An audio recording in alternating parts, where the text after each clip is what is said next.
గండికోట ఎత్తిపోతల పథకంలో భాగంగా ఏర్పాటు చేసిన బహిరంగ సభలో జేసీ దివాకర్ రెడ్డి మాట్లాడుతున్నారు. ప్రత్యక్ష ప్రసారం ద్వారా చూద్దాం.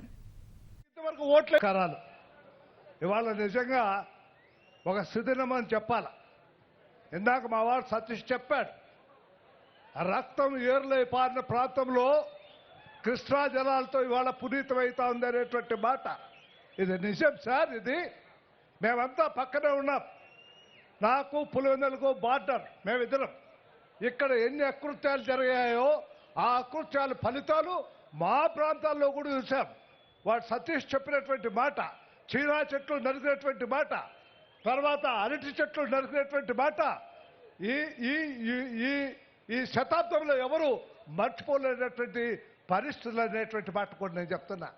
ఇవాళ జగన్ మహాశయుడు చెప్తున్నారు, ఇంతకుముందు మా వాడు అనేటువంటి వాడిని ఇక అనంత్ సార్ శ్రీమాన్ అనే ఆయన జగన్ అనే పిలుస్తా. ఎందుకంటే ఆయనకి ఏమొచ్చిందో నాకు అర్థం కాల. ఆయన ధర్నాలు చేపించాడు, దిష్టిబొమ్మలు కల్పించాడు, కాబట్టి పెద్దవాడు అర్థమైంది నాకు. సో వయసులో చిన్నవాడు, చిన్నప్పటి నుంచి చూసినవాడు అనేటువంటి ఉద్దేశంతో కొద్దిగా ఆప్యాయంగా మాట్లాడించాను తప్ప మరొకటి కాదు, నాకు పొగురు బట్టి కాదు, ఇంకోటి కాదు. రైట్ సార్, ఇవాళ నుంచి శ్రీమాన్ జగన్ గారు అని చెప్తా. ఈయన చేస్తున్నటువంటి ఏమిటి సార్ నాకు అర్థం కాదు. మాకు ఎన్ని రకాలుగా అన్యాయం చేయాలో అన్ని రకాలుగా ప్రయత్నం చేస్తున్నాడు ఈ శ్రీమాన్ జగన్ గారు అనేటువంటి మాట నేను చెప్తున్నా. ఎవరికైనా బుద్ధి ఉండేటువంటి వాడు ఎవరైనా చెప్తారా పట్టిసీమ అవుతుంది. పట్టిసీమకు లైన్ కావాలా, కాలువ కావాలా, నాకైతే అర్థం కావట్లేదు. పట్టిసీమకు కృష్ణా డెల్టాకు నీళ్ళు ఇస్తే అక్కడ వాళ్ళు వాడుకునేటువంటి నీళ్లు శ్రీశైలం నుంచి మాకు ఇవ్వటమే. దానివల్ల సార్ ఇవాళ అనంతపురం జిల్లాకు ఈనాటికి కూడా ఇంకా మేము కరువు కాటకాలతో ఉన్నాం. దాహార్తిని తీర్చేటువంటి పరిస్థితి లేదు. మీ దయ వల్ల చాలా గ్రామాలకు ఇప్పటికి కూడా ఇంకా ట్రాన్స్పోర్ట్ జరుగుతోంది. అందువల్ల నేను ఇవాళ ఇక్కడ రావటంలో ఉన్నటువంటి ముఖ్య ఉద్దేశం ఏంటంటే, ఇది కేవలం పులివెందులకు మాత్రమే ఉపయోగపడేటువంటిది కాదు, మా యలనూరు పుట్లూరు మండలానికి కూడా దాహార్తిని తీర్చేటువంటిది. అయితే మా దురదృష్టం ఆనాటి కాంట్రాక్టర్లు ఎందుకు వాళ్ళు పనులు చేయలేదో నాకు తెలియదు సార్. మీరు వెంటనే ఆ కాంట్రాక్టర్లు టెర్మినేట్ చేసి కొత్త కాంట్రాక్టర్లు ఇచ్చి రేపు సంవత్సరమైన మీకు 10 రూపాయలు ఖర్చు లేకుండా వాటర్ ట్రాన్స్పోర్ట్ చేసేది కష్టం లేకుండా మాకు నీళ్ళు ఇస్తారనేటువంటి ఉద్దేశంతో నేను మీకు ఇది ఇస్తున్నాను. అంతేకాదు, మొట్టమొదటిసారి మీరు ముఖ్యమంత్రి అయిన తర్వాత లేక్వీలో నేను ఒక మీటింగ్ పెట్టించా పులివెందుల రైతులతో. ఆనాడు మీకు చెప్పా, సార్ మేము మీకు ఇంతవరకు ఓట్లు వేయలేదు, ఇది అందరూ రెడ్లు డామినేట్ చేసేటువంటి ఏరియా, మేమంతా మీకు వ్యతిరేకంగా చేశాం. దయచేసి మీరు పులివెందులకు నీళ్ళు ఇవ్వండి. రాబోయేటువంటి ఎలక్షన్లో 2019లో మీ వెంట ఉంటాం, మీ పార్టీ గెలిపిస్తాం, మరొకమారు మిమ్మల్ని చీఫ్ మినిస్టర్గా చూసేటువంటి అవకాశాన్ని మాకు ఇవ్వండి అనేటువంటి మాట కూడా నేను ఆనాడు చెప్పా. చాలా సంతోషం అండి. దానికోసం నేను ప్రత్యేకంగా ఇక్కడ రావటం జరిగింది. ఇది చేయాలనేటువంటిది. ఇక ఆయన చెంచాగాళ్ళు ఉన్నారు, శ్రీకాంత్ రెడ్డి. నేను బూట్లు నాకేవాడిని అయితే నేను ఎప్పుడూ మంత్రిగానే ఉండింది. నాకు జానీ వాకర్ కాదు, నేను మా ఇంట వంట లేదు ఆ సారా అనేటువంటి మాట ఆ తాగేది అది మీకుంది. నువ్వు నా నాలుక చేస్తావా? నువ్వు అంత మొగోడు ఎవరా? నువ్వు మీ ఊరికి వస్తా, మీ పులివెందులకు వస్తా, రాలా మొగతలు ఉంటే నీకు నన్ను ముట్టుకో, నీ కథ తెలుస్తుంది. వెదవ నాయకుడుకులు అందరూ మాట్లాడేదా? ఎవడే వాడు శ్రీకాంత్ గారు పుట్టుకోసి నాకు నీళ్ళ పరిస్థితి లేదా? 1981లో మొట్టమొదటిసారిగా ఈ రాయలసీమలో ఉన్నటువంటి వాళ్ళందరినీ తాడిపత్రి పిలిపించి మీటింగ్ పెట్టి కృష్ణా జలాలు కావాలా, పోతిరెడ్డిపాడు వెడల్పు చేయాలనేటువంటి ప్రయత్నం చేస్తే మళ్ళా పోతిరెడ్డిపాడు వరకు కూడా మేమందరం నడిచాం. నీకేం తెలుసు అని మాట్లాడతావు? ఏదో నీ చెంచగాడు మీ వాడు ఎవడో చెప్తే మాట్లాడతావా? వాడికి తెలియదు, నీకు తెలియదు. ఏంది అనుభవం ఉండాలా, తెలుసుకోవాలనే జిజ్ఞాస ఉండాలా, వాస్తవ పరిస్థితులకు దగ్గరగా ఆలోచన చేసి చేస్తేనే మంచిది వస్తుంది. నీకు తెలిసిందేంది? నీకు మీ తాత గుణాలన్నీ వంట పట్టుకున్నాయి. మీ నాయన గుణం రోజన్నా వంట పెట్టుకుంటే ఇంకొక రకంగా ఉండిందేమో. మీ తాతకు నీకేంది? నువ్వు చాలా ఆత్మీయుడైనటువంటి మనవడు ఈ జగన్మోహన్ రెడ్డి గారు రాజారెడ్డి గారికి. రాజారెడ్డికి ఏం తెలుసు? చెయ్యి నరకడం, తల నరకడం, చీనా చెట్లు కొట్టేయడం, కొబ్బరి ఇది అరటి చెట్లు కొట్టాడు. అదే బుద్ధి ఉన్నటువంటి వాడిని మా తాడిపత్రికి ఇన్ఛార్జిగా పెట్టాం. వాడికి ఓనావలు వస్తాయా? 7th క్లాసు ఫెయిల్ అయిన వాడిని తాడిపత్రికి ఇన్ఛార్జిగా పెడితే ఏది చేసేది? దానికి మళ్ళా చెట్లు నరకాల, లేనిపోని గ్రామ కక్షలు పెట్టాలనేటువంటి ఉద్దేశం చేసేటువంటి వాడు. అలాంటి వాడి నాయకత్వం మాకు వస్తే మహానుభావ వద్దు, ఇంకో దేశానికి ఎక్కడన్నా తరలిపోవడం మంచిది. ప్రజలందరూ మర్చిపోయారు దుర్మార్గాన్ని, రక్తపాతాన్ని మర్చిపోయారు.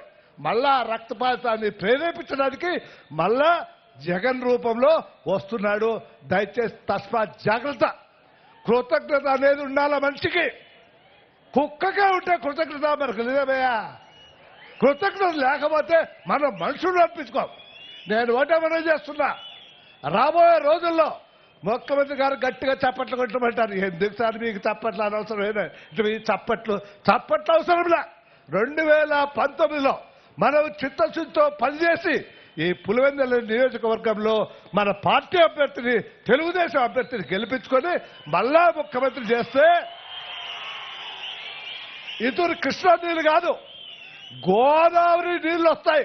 ఇప్పటికే చెప్తున్నాడు ముఖ్యమంత్రి, పెన్నాకు తెస్తా లేదు. ఆ కళలు సాకారం కావాలంటే మనమందరూ కూడా తప్పకుండా సపోర్ట్ చేయాలని నేను మనం చేస్తా. ఇకపోతే ఇక్కడ చెప్పుకునే అంతా రెడ్లు. ఏమయ్యా, నేను రెడ్డి కదా?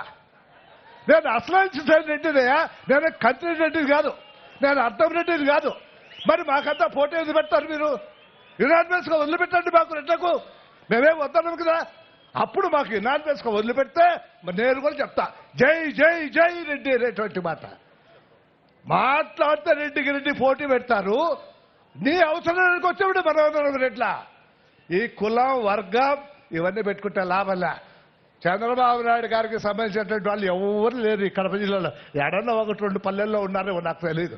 ఉన్నదంతా రెడ్లైనా సరే, తనకు సంబంధం లేని కాన్స్టిట్యున్సీ అయినా సరే, తను వ్యతిరేకించేటువంటి వాడి కాన్స్టిట్యున్సీ అయినా సరే, ప్రజలకు నీళ్ళు ఇవ్వాలా, ప్రజల హృదయాల్లో నిలిచిపోవాలనేటువంటి ఒక సదుద్దేశంతో చేస్తున్నాడు. సార్, చెవిటిపల్లె ఎవరన్నా 2వ తూరి డబ్బు ఇచ్చిన వాళ్ళు ఉన్నారా చరిత్రలో? నేను అడుగుతున్నా. మునిగిపోతే మళ్ళా 2వ తూరి ఇచ్చారు డబ్బు. ఎందుకు ఇచ్చాడు? ఏమన్నా నాం బట్టి ఇచ్చాడు ఆయన? కాదు.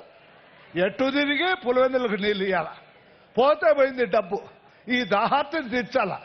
ఈ చీనా చెట్లు, అరటి విపరీతంగా పడుతుంది ఆ చెట్లకు. సరే, ఈ సందర్భంగా మీకు వచ్చిన మాట మనం చేయాల్సి వస్తుంది. ఇక్కడ మాకు సూట్ అనేది ఒకటి వచ్చింది. ఇది ఏం సూటో మాకైతే అర్థం కావట్లేదు. లారీ పళ్ళు అమ్మితే 2 టన్నులు 3 టన్నులు సూట్ అంటాడు వాడు ఎవడు. ఒక్కొక్కటి ఇవాళ చీనాకాయలు 80,000 రూపీస్ ఒక టన్ను. అంటే ఆయనకు కొనుక్కో సూట్ అని 3 టన్నులు పోతే ఇంకేంటి మాకు మిగిలేదు 3 లాభాలు.